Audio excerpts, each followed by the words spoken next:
కెనడాలో OG cinema premier shows ఇప్పటికే cancel చేశారు. ప్రీమియర్ షో చూసేందుకు అక్కడి పవర్ స్టార్ ఫ్యాన్స్ ఎగబడ్డారు. ఆన్లైన్ లో టికెట్లు కూడా బుక్ చేసుకున్నారు. ఓజీ రిలీజ్ కు ముందే నార్త్ అమెరికాలో జస్ట్ ప్రీ సేల్స్ ద్వారానే $2 మిలియన్ కి రీచ్ అయింది. అంటే అడ్వాన్స్ బుకింగ్స్ లోనే దాదాపు 20 కోట్ల కలెక్షన్స్ వచ్చేసాయి. అంటే ఓవర్సీస్ లో ఓజీ ఫీవర్ ఎలా ఉందో మనం అర్థం చేసుకోవచ్చు. మరికొద్ది గంటల్లో అక్కడ ప్రీమియర్ పడబోతుందని ఫ్యాన్స్ ఎదురు చూస్తున్న తరుణంలో ఉన్నట్టుండి కెనడా ప్రీమియర్ షోని క్యాన్సిల్ చేశారు. ఆ మరునాడు రిలీజ్ రోజు అయితే అక్కడ ఓజీ సినిమా వేసిన థియేటర్ ని ఏకంగా తగలబెట్టే ప్రయత్నం చేశారు కొందరు దుండగులు. అందుకు సంబంధించిన దృశ్యాలు ఇప్పుడు సీసీటీవీలో రికార్డ్ అయ్యాయి. ఈ షాకింగ్ ఘటన కాస్త ఆలస్యంగా వెలుగులోకి వచ్చింది. film.cea cinemas అనే ఎక్స్ హ్యాండిల్ ద్వారా ఈ ఘటనకు సంబంధించిన వీడియో బయటకు వచ్చింది.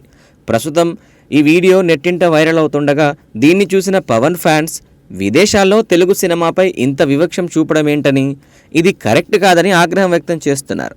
అంతేకాకుండా ఈ ఇష్యూపై అక్కడి ప్రభుత్వం సీరియస్ యాక్షన్ తీసుకోవాలని డిమాండ్ చేస్తున్నారు.